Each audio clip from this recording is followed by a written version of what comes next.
Welcome to this presentation on how privacy works on TellTrail. In TellTrail, most aspects of privacy are quite straightforward, but we have indexed the sections with approximate timings so that you can refer back to it if you wish. What do we mean by privacy? It's your ability to control exactly who can see your more personal profile details and any of the things you've posted to the website, and uniquely to TellTrail, who can add images to some of your photo albums. So let's have a look at the whole community of TellTrail visitors. Guests would be any non-registered TellTrail visitor, including things like search engines. Guests have read-only access to the website and then only to content released as public. The majority of the community would be standard TellTrail members. Membership is free and only verified by an email response, so members are effectively anonymous, and you should exercise caution when publishing content to the general membership. Some, perhaps many, of the members may already be known to you or will become known to you. In TellTrail, these are your contacts, and although it carries no privacy rights except to contact each other, the status is only established after mutual agreement or acknowledgement. Among your contacts, there will be people you want to organize into friend groups. In TellTrail, this just means setting up a collection of contacts you relate to in a particular way. That may be trust, intimacy, or by association. Finally, you will note that some members have upgraded to gold status. This means that via a nominal monthly fee, they become ID verified and then enjoy an extra privacy level and access to premium services. So, the basic privacy options allow you to select these broad groups of people as viewers. Personal, for your own use. Friends, anyone in any of your friend groups. Contacts, anyone you introduced or made contact with. Members, any registered TellTrail member. Public, any site visitor. Additionally, you can add gold members to privacies of personal, friends, and contacts, but note that they are already included in members and public. Every time you create a photo album or a piece of content, you are required to set the level of privacy. There is no assumed default, and you can immediately see the broad groupings we've already discussed. There are some more options which we'll discuss later, but at this level, it's very quick and easy to set the privacy you require. Another aspect of privacy concerns your profile privacy. That is, how you control what others see about your profile.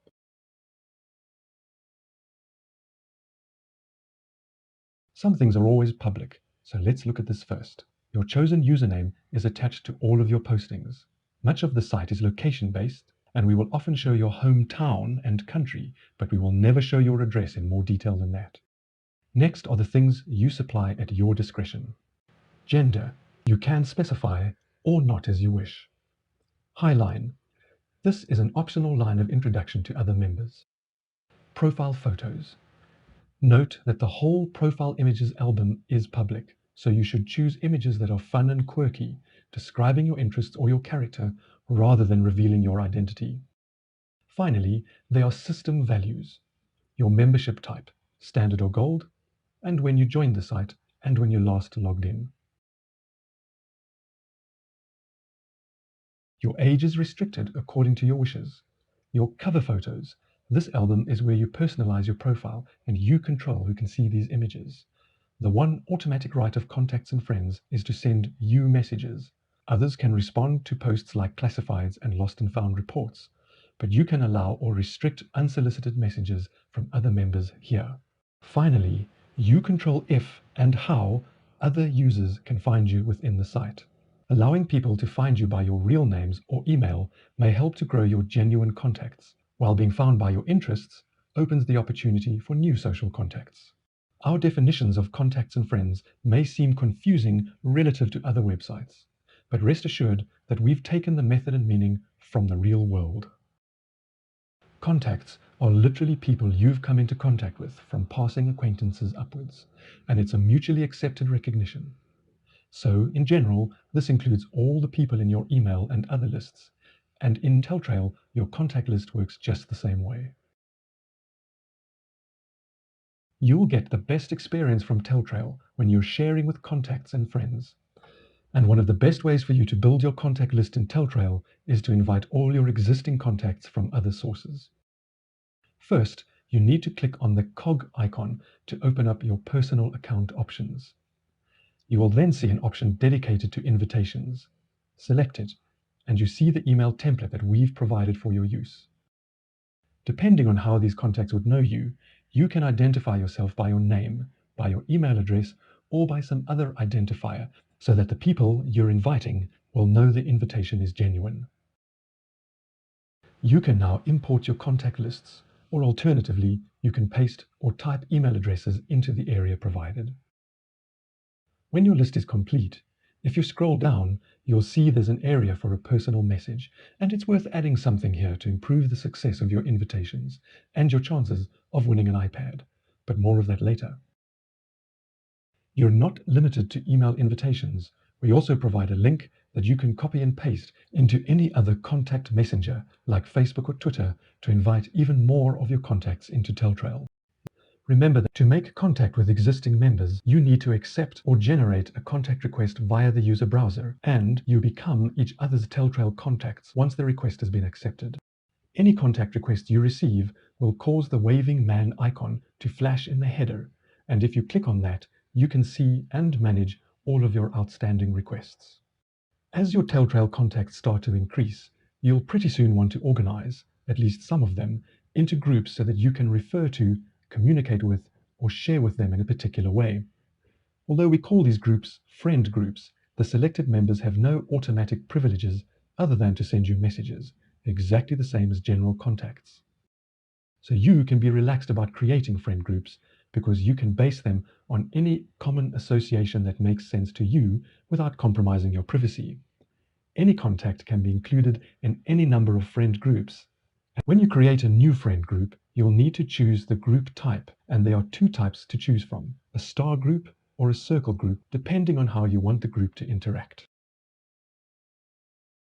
Use a star group for contacts that are associated with you in some way, but not to each other, and none of them will know who else is in your group. A star group is useful for sending emails or for extended privileges to a number of contacts who do not or should not know about each other. A circle group is used when all the participants do know each other and can communicate freely among the group as a whole. Everyone in the group knows who else is in the group, and everyone shares the private group message board.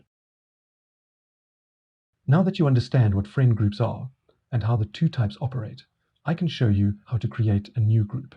Starting from your Friends and Contact display, just indicate that you want to create a new friend group. Give it a unique name of your choosing, select the type, and click to save your changes. Having created an empty group, you'll want to add contacts. The Add Contacts button brings up a full list from which you can select the ones you want to include. Note that you can add or remove contacts from a friend group at any time. There's just one last concept to cover before we look at privacy in action, and that's the Content Privacy folder. Don't worry, you only need to use these for sensitive content restricted to specific friends, but you should know that the facility is available and what it means. A content privacy folder is just a convenient way of grouping together various items and/or types of content that have a common privacy requirement, and then assigning that privacy for the entire collection. Now we are ready to look at how content privacy is actually assigned. Here are the familiar choices, and you will see that when selecting personal, you're invited to add gold members if you wish. Gold members are already included in the public and all members option, but are again an optional addition if you choose all contacts. Last, but by no means least, is the Friends Privacy option. If you choose all friends, then anyone in any of your friend groups will be able to see this content. Clicking Select Friend Group will allow you to choose a single friend group to view this content. Select Privacy Folder works in a similar way, offering you a list of existing privacy folders for you to choose from. If you don't have an appropriate privacy folder already, you can create and allocate a new one here, and all you have to do is supply a name for the new folder. And then finally, because there'll be gold members outside of your friends, you're invited to add gold members to those who can view this content. Whatever your choices, just click on Submit to lock them down and return to content creation. Let's see exactly what it means when you assign access to a specific friend group. It means that you're allowing that piece of content, such as a photo album, to be viewed by every member of the friend group that you have selected, so that whenever you add or remove an image from the album, or whenever you add or remove someone from that friend group, the changes are immediately effective, and only the current members of the friend group can see the current content of the album. Let's say that instead of nominating a specific friend group for the album, you decided to put it into a privacy folder. Having no privacy folders already defined, you would have to put it into a new privacy folder. Once you've done that, then your privacy folder remains available for all other types of content that you may wish to publish to a common audience, and you're free to rename the privacy folder according to your needs. But when it's first created, a new privacy folder hasn't been authorized for any viewing and is therefore essentially personal. To complete the process, you need to authorize the privacy folder for those friends that you feel should have access to all that content. And in the case of privacy folders, you can authorize any number of your friend groups to see the content, and you can change that at any time. Once again, all changes are effective immediately, so any friend groups disconnected from a privacy folder will instantly lose access to that stored content. When you nominate a single friend group for access to some content, what actually happens is that we create a special privacy folder for that purpose, which is automatically created with the name for and then the friend group name in square brackets. If this isn't the first time that friend group was singled out for content privacy authorization, then the special privacy folder will already exist and the new content will simply be added to it. In fact, as with any other privacy folder, you can add more of any type of content or photo albums into the folder, and all that stored content will be available to the friend group nominated. Once that privacy folder has been created, it will show in your list of privacy folders so that you can add further content by selecting the privacy folder, or again, by selecting the nominated friend group. But while that privacy folder name includes the square brackets, it cannot be unlocked for any other friend group. However, as with any of your privacy folders, you can rename it for your choosing. You won't be allowed to include the square brackets in the new name, and so, once renamed, it becomes a regular privacy folder that can be unlocked to any combination of friend groups. To sum up then, you are fully in control of the privacy of anything shareable on TellTrail, including photo albums and any individual item of general content. You can choose any of the general settings from personal to public, and you can add ID verified gold members if they're not already included. But real precision and flexibility are only achieved through privacy folders. A privacy folder lets you collect all content of similar sensitivity and set its privacy as a whole group. You can authorize a single friend group or any combination of friend groups. Privacy folders are flexible, allowing you to add or remove content at any time, and you can also change the authorized friend groups at any time. Taking all this to the extreme, you have the ability to publish a single photo on its own in an album or any content item to a friend group consisting of a single friend. One other point on photo albums. Sometimes you don't only want to share with friends. Sometimes you want to collect from friends. When you think of all the situations where that might occur, from celebrations to remembering a loved one, it's actually quite a common requirement that's often overlooked. TellTrail gives you that facility, and we call it open albums.